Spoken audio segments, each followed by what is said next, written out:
1971 में एक बहुत बड़े साइंसदान कार्ल सैगन ने ये कहा था कि अगर मार्स के पोल्स पर जो बर्फ के ढांचे हैं, जो कैप्स हैं बर्फ की, उसको गर्म किया जाए तो मार्स पर एटमॉस्फेयर बन सकती है। और इस एटमॉस्फेयर के बनने की वजह से और टेम्परेचर के बढ़ने की वजह से मार्स पर लिक्विड फॉर्म में, माया फॉर्म में पानी आ सकता है, जिससे जिंदगी की शुरुआत हो सकती है। ये पहली मर्तबा थी कि किसी ने मार्स की ट्रांसफॉर्मेशन पर, आबादकारी पर बात की। बहुत से साइंसदान इस मफरूज़े से इतने ज़्यादा इंस्पायर हुए कि उन्होंने बाकायदा इस पर रिसर्च करना शुरू कर दिए। मैं आपको फास्ट फॉरवर्ड 2018 में लेकर आ रहा हूं, जहां पर नासा ने एक बहुत बड़ा प्रोजेक्ट किया। और ये प्रोजेक्ट उन्होंने यूनिवर्सिटी ऑफ कोलोराडो और नॉर्दर्न एरिजोना यूनिवर्सिटी के साथ मिलकर किया है, जिसमें तखमीना लगाया गया सॉफ्टवेयर मॉडल्स के साथ कि अगर हम मार्स के तमाम रिसोर्सेज का भी इस्तेमाल कर लें तो हम मार्स का प्रेशर 7% भी ज़मीन के नहीं बना सकते। तो उसकी जो एटमॉस्फेयर का प्रेशर है वो इस वक्त ज़मीन का 1% भी नहीं है, और अगर हम तमाम रिसोर्सेज का इस्तेमाल कर लें तो ये रेशो 7% तक भी नहीं जा सकती। तो यूं हमें लगता है कि शायद हम कभी भी मार्स को आबाद नहीं कर पाएंगे, लेकिन हम मार्स को आबाद करने जा रहे हैं।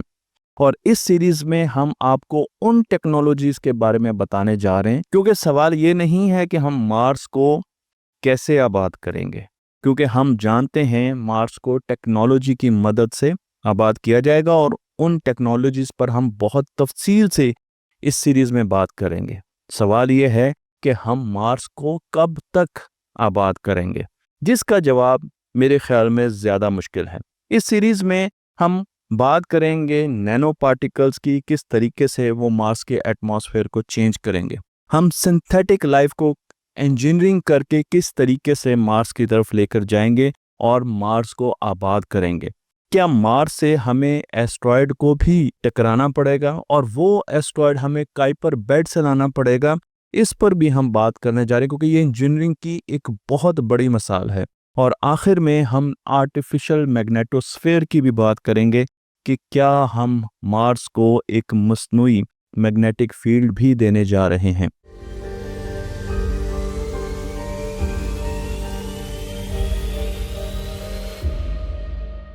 मेरा नाम है दिल इम्तियाज़ और आप देख रहे हैं तख्ती ऑनलाइन। सबसे पहले सवाल बनता है कि हमें मार्स को आबाद ही क्यों करना चाहिए, क्योंकि ये सवाल हर इंसान के जहन में है कि हमें ज़मीन पर ज़्यादा इन्वेस्ट करना चाहिए बनिस्बत इसके कि हम मार्स पर जाएं। कुछ हद तक ये बात ठीक भी है, हमें ज़मीन को बेहतर बनाना चाहिए, लेकिन मार्स पर जाना भी हमारी ज़रूरत है। इलॉन मस्क का कहना है कि हम एक मल्टी प्लानिटरी स्पीशी हैं, इसलिए हमें मुख्तलिफ प्लैनेट्स पर एग्जिस्ट करना चाहिए। और उसकी वजह यह है कि हम देख रहे हैं मुस्तकबिल में बहुत बड़ी जंगें, हम देख रहे हैं ग्लोबल वार्मिंग जो कि दुनिया को तबाह करने जा रही है, क्लाइमेट चेंज अभी आ चुकी है, हम देख रहे हैं ऐसी पेंडेमिक्स, ऐसी वबाएं जो ज़मीन पर ज़िंदगी को उजाड़ सकती है। हम देख रहे हैं कि कोई एस्ट्रॉयड कभी ज़मीन पर आएगा माजी की तरह और ज़मीन को तबाह कर देगा। और ताज़ा तो हमने आर्टिफिशियल इंटेलिजेंस को जन्म दिया है, और अब साइंसदान ये कहना शुरू हो चुके हैं कि आर्टिफिशियल इंटेलिजेंस हो सकता है हमारी आखिरी बड़ी टेक्नोलॉजी हो। लेकिन इसके साथ साथ जहाँ ज़मीन को बहुत ख़तरात हैं, वहाँ हमें दूसरे प्लैनेट्स पर पहुँचने का माली फ़ायदा भी है। उसमें सबसे अहम चीज़ वहाँ के रिसोर्सेज हैं, हम वहाँ पर रिसोर्सेज हासिल कर सकते हैं। मैं आपको लेकर चलता हूँ बहुत सी ऐसी स्ट्रेटजीज़ की तरफ जिसमें मार्स को ही क्यों चुना गया। हम वीनस की तरफ भी जा सकते थे, लेकिन एक बहुत बड़ा सवाल यह है कि आज से कई हजार साल, लाखों सालों के बाद क्या वीनस लाइफ के लिए उतना ज़्यादा आसान होगा, या मार्स पर लाइफ ज़्यादा बेहतर तरीके से पनप सकेगी। जब हम सूरज से अपना फासला देखते हैं और सूरज के वक्त के साथ बढ़ते हुए हुजम को देखते हैं, तो हमें अंदाज़ा होता है कि वक्त के साथ साथ सूरज का साइज़ बढ़ेगा।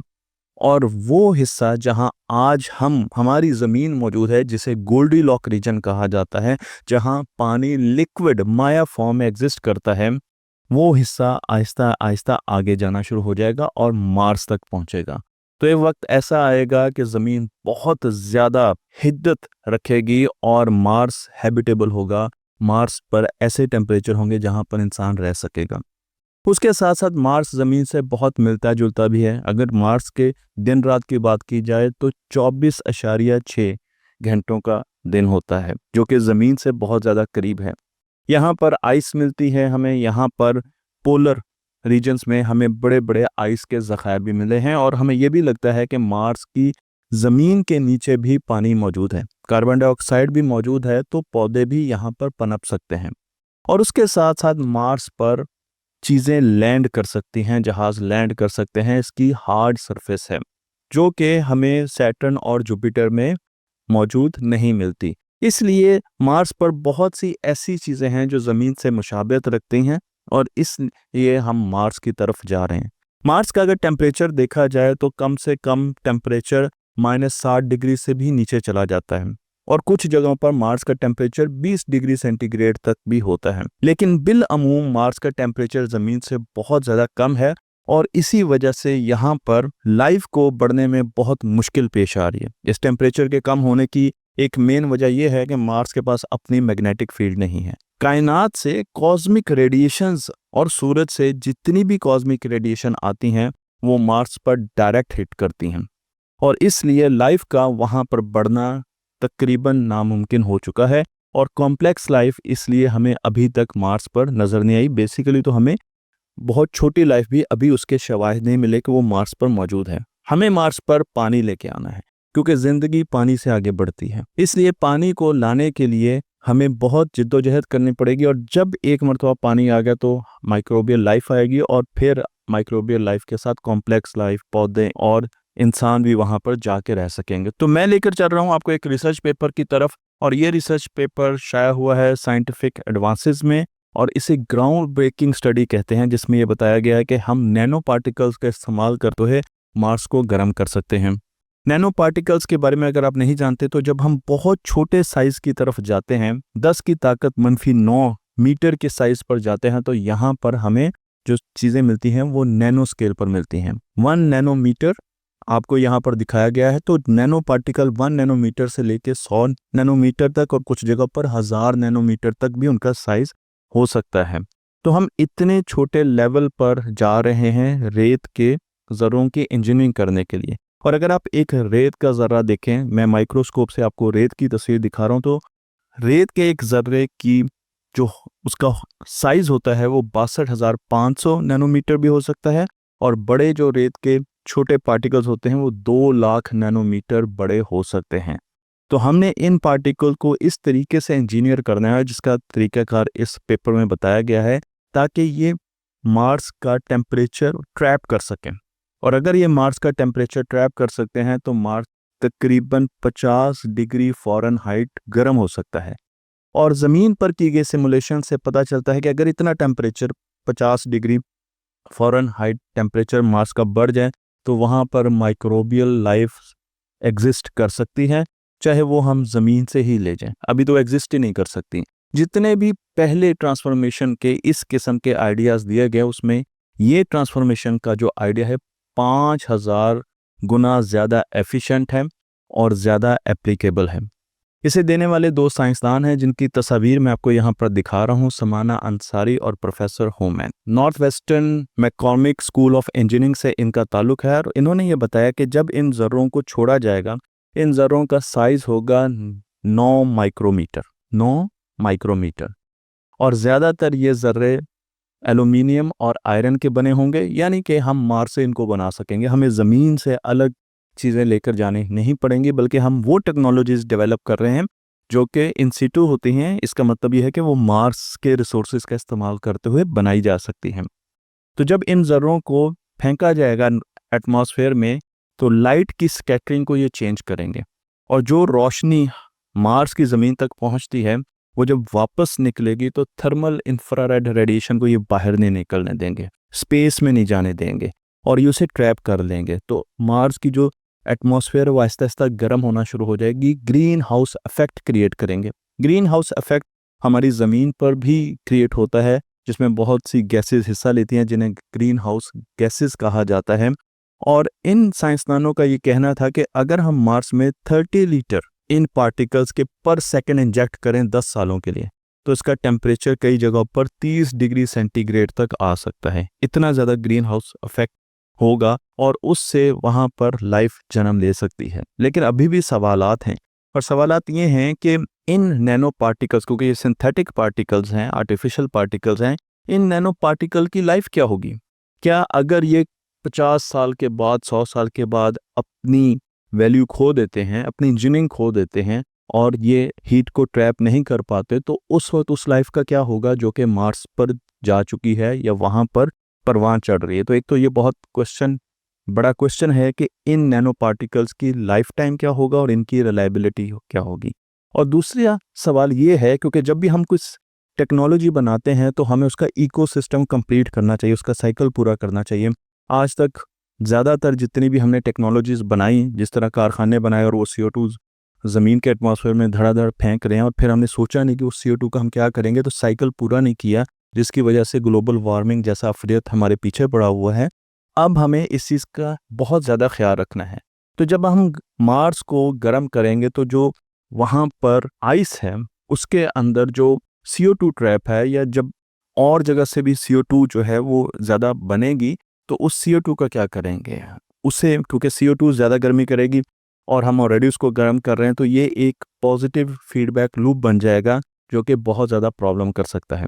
एक और आइडिया जो साइंसदानों ने दिया वो ये भी है कि हम पूरे मार्स को टेराफॉर्म ना करें, हम पूरे मार्स को ना बदलें, बल्कि हम उसको हिस्सों में, आइलैंड्स में, जजीरों में बदलें। हम छोटे छोटे शहरों को बदलें और पूरे मार्स की तरफ इतने रिसोर्सेज ना लेके जाएं। इसे पार्शियल टेराफॉर्मिंग कहते हैं, और इसमें एक रिसर्च पेपर लिखा गया जो मैं आपको यहाँ पर दिखा रहा हूँ।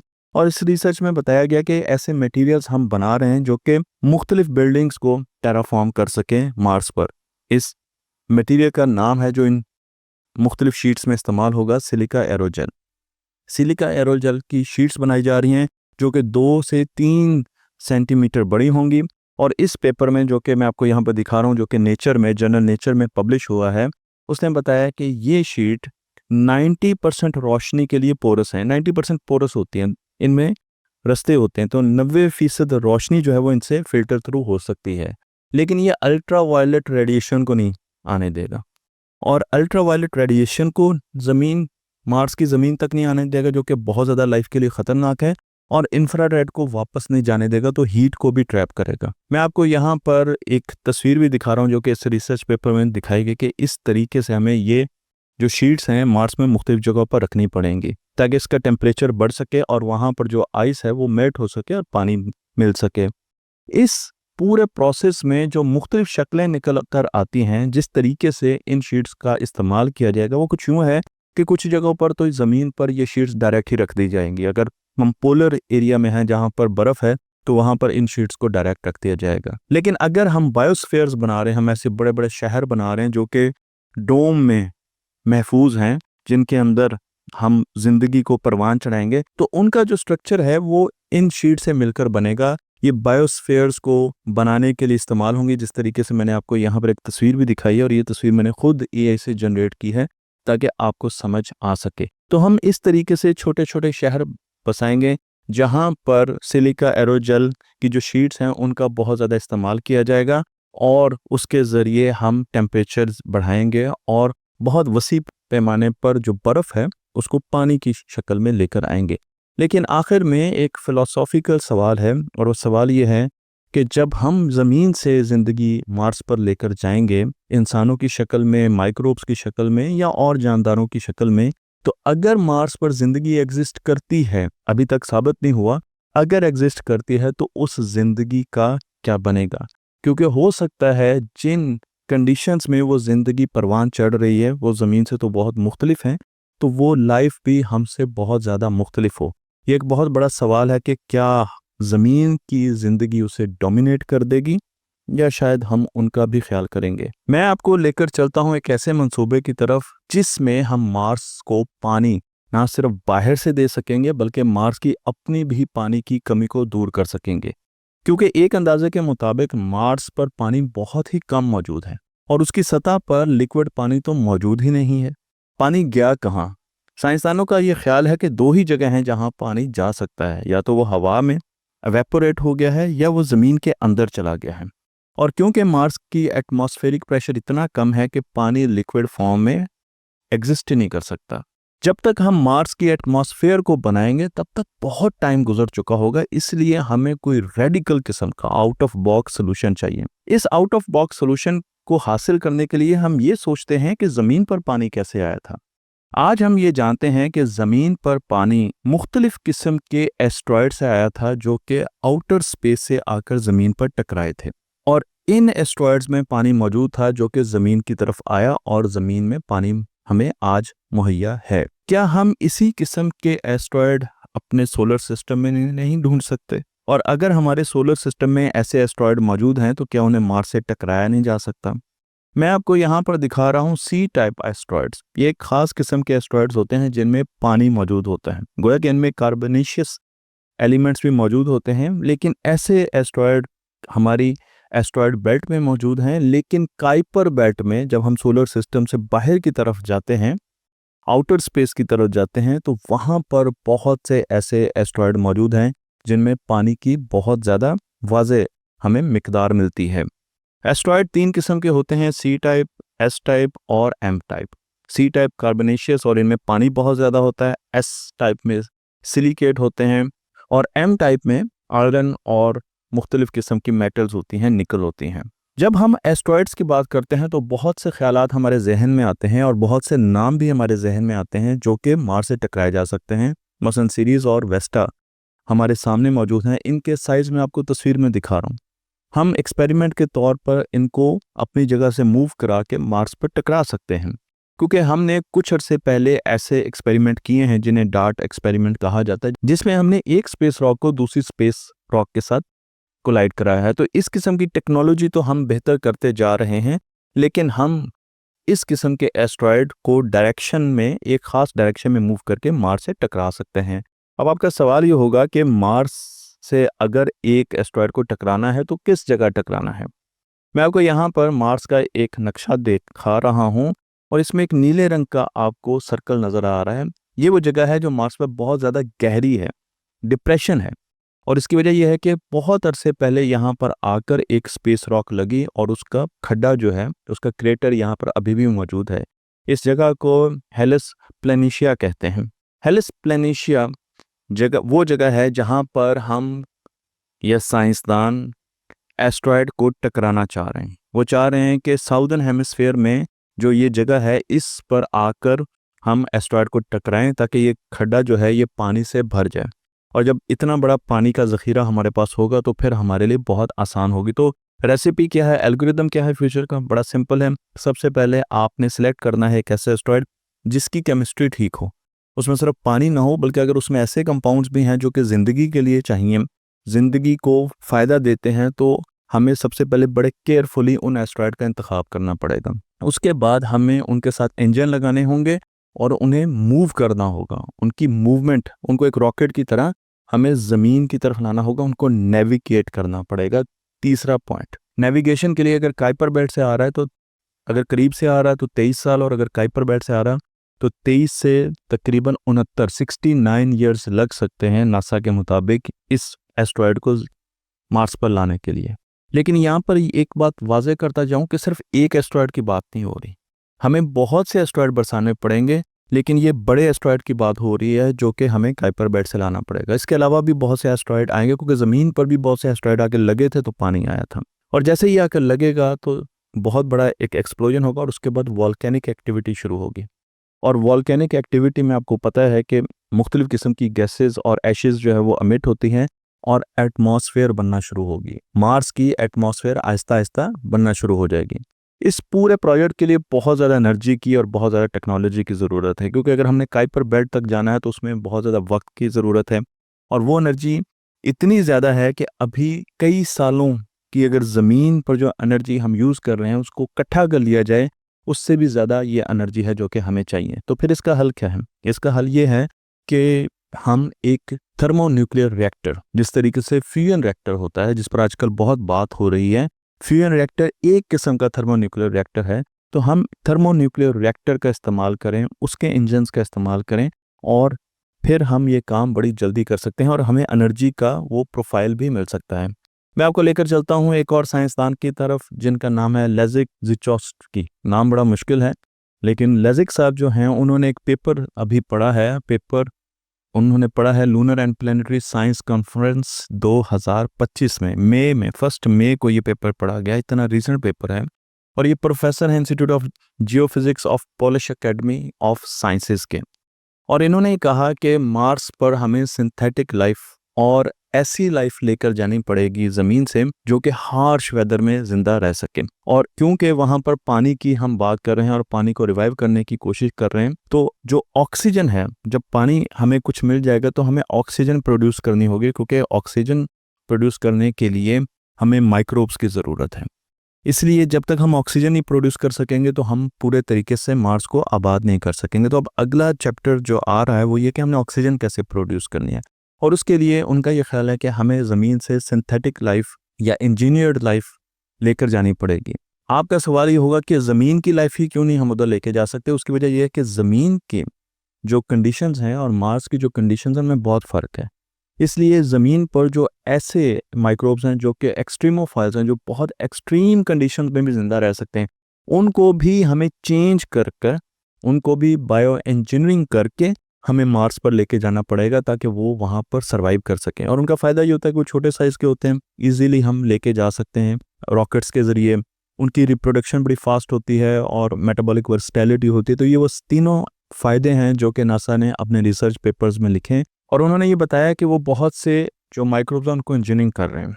इनमें किस किस्म के माइक्रोब्स है? पहले हैं ऑक्सीजन बनाने वाले माइक्रोब्स, साइनोबैक्टीरिया। साइनोबैक्टीरिया हम तारीख से भी जानते हैं कि ज़मीन पर भी जो हमारे पास ग्रीन और ब्लू एल्गी होती है, साइनोबैक्टीरिया, ज़मीन पर भी इन्होंने ही ऑक्सीजन की शुरुआत की थी। और उसकी वजह यह है कि ये फोटोसिंथेसिस करते हैं, कार्बन डाइऑक्साइड लेते हैं और ऑक्सीजन प्रोड्यूस करते हैं। और ज़मीन पर जो ज़्यादातर ऑक्सीजन है वो समंदरों से आती है। और माजी में साइनोबैक्टीरिया का इसमें बहुत ज़्यादा हाथ है, तो साइनोबैक्टीरिया को इंजीनियर किया जा रहा है।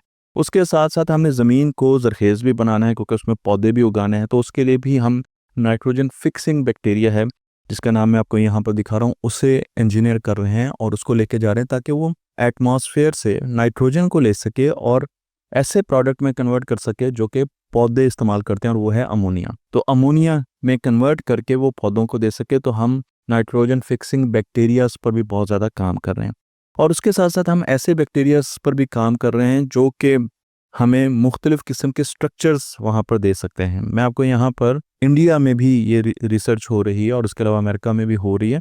तो मैं आपको यहाँ पर मुख्तलिफ़ किस्म के बैक्टीरियाज का नाम दिखा रहा हूँ जो कि जब प्रेसिपिटेट करते हैं तो वो कैल्शियम कार्बोनेट देते हैं और इसके ज़रिए हम बायोसीमेंट बनाते हैं। तो बड़ा सिंपल तरीका है कि सपोज़ आप रेत लें, सॉइल लें, और हम सॉइल रेगुलर मार्स से ऐसी बनाते हैं। तो यहाँ पर ऐसी लेयर्स बनी हुई हैं जिसमें टोटल मार्स की तरह की चीज़ें हम बनाते हैं और वही माहौल हम मुहैया करते हैं। तो मार्स की तरह की मिट्टी बनाई जाती है उस कंपोजिशन की, और उसके बाद उसे एक हॉल में भर दिया जाता है, ईंट के हॉल में, और उसके बाद उसके अंदर बैक्टीरिया का खाना रखा जाता है और बैक्टीरिया को छोड़ दिया जाता है। तो ये बैक्टीरिया जैसे जैसे अपने खाने के पीछे जाता है वो उस मिट्टी को पक्का करता जाता है, सीमेंट बनाता जाता है, और वो सीमेंट आपको इस वक्त यहाँ पर एक ईंट की, एक ब्रिक की शक्ल में नज़र आ रहा है। तो बहुत से ऐसे स्ट्रक्चर्स हैं जो कि पक्के किए जा सकते हैं। तो इसके लिए आपको मार्स की मिट्टी चाहिए और ज़मीन से आप वो बैक्टीरिया लेकर जाएंगे। तो आपको रॉ मटेरियल ज़मीन से नहीं चाहिए। और फिर साथ साथ हम इकोलाई को तो भूल ही नहीं सकते, यीस्ट और दूसरे एक्सट्रीमोफाइल्स जो कि इंसान का और पौधों का वेस्ट प्रोडक्ट इस्तेमाल करके मुख्तलिफ़ किस्म की फर्टिलाइज़र्स बनाते हैं। और इसके अलावा भी बहुत से ऐसे फ़ायदे हैं जो मैं यहाँ पर बयान नहीं करना चाहता ताकि आपका दिल ख़राब ना हो। लेकिन इन बैक्टीरियाज़ को भी इंजीनियर करके हम मार्स पर इस्तेमाल कर सकते हैं, क्योंकि हम मार्स पर मुख्तलिफ़ किस्म के बायो रिएक्टर्स बनाना चाहते हैं। चाँद पर भी बायोरिएक्टर्स होंगे और मार्स पर भी बायोरिएक्टर्स होंगे। ये ऐसे रिएक्टर्स होंगे जो कि रोशनी लेंगे और कार्बन डाइऑक्साइड लेंगे, और इनके अंदर एल्गी होगी, साइनोबैक्टीरिया होगा, या मुख्तलिफ़ किस्म के माइक्रोब्स होंगे जिन पर बहुत ज़्यादा एक्सपेरिमेंट हो रही हैं, जो कि लाइट को लेंगे, कार्बन डाइऑक्साइड को लेंगे और उसके बाद ऑक्सीजन और माइक्रो न्यूट्रिएंट्स देंगे। तो माइक्रो न्यूट्रिएंट्स हमारे खाने के लिए होगा, और ऑक्सीजन सांस लेने के लिए भी होगा, और ऑक्सीजन जो स्पेस व्हीकल्स हैं उनके फ्यूल के लिए भी यूज़ होता है। तो ये फ्यूल भी देंगे और हमें ज़िंदा रहने के लिए ऑक्सीजन भी देंगे। मैं आपको ये भी बताता चलूँ कि कुछ ऐसे बैक्टीरियाज़ हैं जो कि डायरेक्ट मार्स की रेगुलर मिट्टी, सॉइल के साथ इंटरेक्ट कर सकते हैं।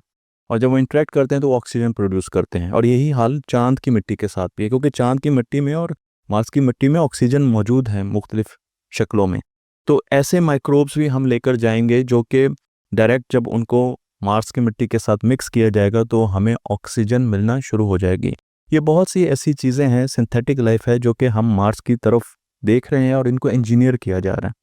और इनको इंजीनियर किया जा रहा है ताकि हम इसको मार्स पर लेकर जाएंगे। लेकिन अब आपका सवाल ये होना चाहिए कि पहला, कि ये इंजीनियरिंग कितनी ज़्यादा सेफ है, और दूसरा ये कि अगर ये चीज़ें ज़मीन पर भी किसी वजह से फैल जाती हैं तो इनका इम्पैक्ट हमारी ज़मीन पर क्या होगा। और फिर साथ साथ जब ये चीज़ें माइक्रोब्स मार्स पर जाते हैं, मार्स के अगर अपने माइक्रोब्स फ्यूचर में दरियाफ्त हो जाते हैं तो इनका और उनका इंटरेक्शन क्या होगा। क्या ये माइक्रोब्स उन माइक्रोब्स को बदल देंगे और वहाँ पर भी सिर्फ ज़मीन जैसी ज़िंदगी रह जाएगी, या हम कुछ और सोच रहे हैं कि हमें इन माइक्रोब्स को कैसे कंट्रोल करना है। ये एक बहुत बड़ा सवाल है और एक बहुत बड़ा खदशा है जो कि इस वक्त साइंसदानों को पेश है। और आज हम डिस्कस करने जा रहे हैं कि इन बैक्टीरियाज में और इन माइक्रोब्स में, स्पेशली ज़्यादातर बैक्टीरियाज हैं, लेकिन इन माइक्रोब्स में हम ऐसे कौन से स्विच रखने जा रहे हैं जिनसे हम इनको कंटेन कर सकते हैं, हम इनका फैलाव रोक सकते हैं। मैं आपको लेकर चलता हूं कैलटेक और हार्वर्ड यूनिवर्सिटी की तरफ। ये दो यूनिवर्सिटीज़ हैं जो कि सिंथेटिक जीन सर्किट्स पर बहुत ज़्यादा काम कर रही हैं और बायो कंटेनमेंट पर भी बहुत ज़्यादा काम कर रही हैं। ये माइक्रोब्स को प्रोग्राम कर रही हैं, और प्रोग्राम इस तरीके से कर रहे हैं कि माइक्रोब्स एक ख़ास किस्म के एनवायरनमेंट में ही ज़िंदा रह सकें, और अगर वो उस एनवायरनमेंट में, उस कंडीशन से बाहर निकलते हैं तो ये ख़त्म हो जाए। बिल्कुल ऐसे सेल्फ डिस्ट्रक्टिव मुख्तलिफ किस्म की मूवीज़ में आपने इक्विपमेंट देखे हैं, जब उनका इस्तेमाल हो जाता है, स्पाई कोई जासूस उनका इस्तेमाल कर देता है तो वो खुद ब खुद ख़त्म हो जाते हैं। और पहली मरतबा जेम्स बॉन्ड में ये चीज़ दिखाई गई थी। बिल्कुल इसी तरीके से हम सेल्फ डिस्ट्रक्टिव माइक्रोब्स बना रहे हैं जो कि जैसे ही अपना काम पूरा करेंगे वो खुद ब खुद ख़त्म होना शुरू कर देंगे। और ये चीज़ हम कैसे करेंगे, इसके लिए बहुत सी टेक्नोलॉजीज़ का इस्तेमाल किया जा रहा है। इनमें से एक टेक्नोलॉजी है किल स्विच। जब मार्स पर बैक्टीरिया और मुख्तलिफ माइक्रोब्स जाएंगे तो मार्स की कंडीशन बहुत ज़्यादा हार्श है, और जब आप भी किसी हार्श कंडीशन में जाते हैं तो आप अंडर स्ट्रेस आ जाते हैं। फिजिकल स्ट्रेस भी हो सकता है और मेंटल स्ट्रेस भी हो सकता है। तो इसी तरीके से ये बैक्टीरिया अंडर स्ट्रेस आएंगे, और जब ये स्ट्रेस में आएंगे तो उस वक्त हमें इनको कंट्रोल करना बहुत ज़्यादा ज़रूरी है। और इसके लिए हम इनके अंदर एक ख़ास किस्म का किल स्विच डालेंगे जो कि मुख्तलिफ कंडीशंस में ट्रिगर हो जाएगा। फ़र्ज़ कीजिए हमने एक ऐसा बैक्टीरिया बनाया जो कि 25 डिग्री सेंटीग्रेड के नीचे काम करेगा, और किल स्विच जो प्रोग्राम उसके अंदर डाला गया है वो ये है कि अगर ये 25 डिग्री से ऊपर जाएगा तो ये अपने आप को ख़त्म कर देगा। तो इसे हीट ट्रिगर किल स्विच कहते हैं। इसी तरीके से टाइम ट्रिगर किल स्विच भी होते हैं, जिसमें एक बैक्टीरिया 3 साल तक, 10 साल तक, 1000 साल तक रहेगा और उसके बाद अपने आप को वो खुद ही ख़त्म कर लेगा। न्यूट्रिशन ट्रिगर भी होता है कि अगर एक बैक्टीरिया को एक जगह पर मुख्तलिफ किस्म के न्यूट्रिशन मिलना शुरू हो जाते हैं तो वो अपने आप को ख़त्म कर देगा। और इसी किस्म की बहुत सी रिसर्च हो रही है जिसमें बैक्टीरिया जब अपनी लोकेशन चेंज करेगा तो अपने आप को ख़त्म कर लेगा। ये चीज़ें सिर्फ हम मार्स के लिए नहीं बना रहे, बल्कि जब मैं ये पढ़ रहा था तो मैं सोच रहा था कि इन चीज़ों का, इस टेक्नोलॉजी का ज़मीन पर भी बहुत ज़्यादा इस्तेमाल आने वाले वक्तों में होगा। मैं आपको लेकर चलता हूँ एक और कॉन्सेप्ट की तरफ जो कि है MIT ने दिया, और वो है माइक्रोबियल फायरवॉल। जी हाँ, जेनेटिक फायरवॉल। जेनेटिक फायरवॉल एक ऐसा कॉन्सेप्ट है जो कि किसी भी माइक्रोब को रोकता है, किसी भी बैक्टीरिया को रोकता है, किसी भी और माइक्रोब को रोकता है कि वो दूसरे माइक्रोब के साथ अपना DNA इंटरचेंज ना कर सकें। क्योंकि हम ये चाहते हैं कि हम मार्स की जो लाइफ है, और अगर उस पर लाइफ मौजूद है, उसको मुतासिर ना करें, उसको ख़राब ना करें, उसको चेंज ना करें। और जब माइक्रोब्स पास जाएंगे तो वो डेफिनेटली एक दूसरे का DNA एक्सचेंज करेंगे और वो चेंज हो जाएगा, और जो डोमिनेंट है वो दूसरे को रिसीड कर जाएगा। तो इसलिए हम चाहते हैं कि हर वो माइक्रोब जो ज़मीन से मार्स तक पहुँचे उसमें एक फायरवॉल लगी हो जो कि DNA एक्सचेंज करने को रोके, और इसके लिए ताकि हम मार्स की जो नेटिव लाइफ है, जो वहाँ की मुकामी ज़िंदगी है, उसको रोक सकें। ये सारी चीज़ें हम कर रहे हैं, लेकिन मार्स पर उस वक्त तक लाइफ ज़्यादा ग्रो नहीं कर सकेगी जब तक वहाँ पर मैग्नेटिक फील्ड मौजूद नहीं है। हमारी ज़मीन पर मैग्नेटिक फील्ड मौजूद है, लेकिन मार्स की मैग्नेटिक फील्ड एक अंदाजे के मुताबिक 4.2 बिलियन सालों पहले ख़त्म हो चुकी है, और इसकी वजह से मार्स की शील्ड ख़त्म हो गई है, मार्स निहत्था हो गया है और बाहर से सूरज से या कॉस्मोस से कहीं कोई सुपरनोवा होता है, उससे जो रेडिएशन आती है वो भी मार्स को अफेक्ट करती है। तो इसलिए जो कॉस्मिक रेडिएशन आती है उसकी वजह से भी ज़िंदगी का वहाँ पर पनपना बहुत मुश्किल है। तो हमें मार्स की शील्ड का, मैग्नेटिक शील्ड का भी कुछ करना पड़ेगा।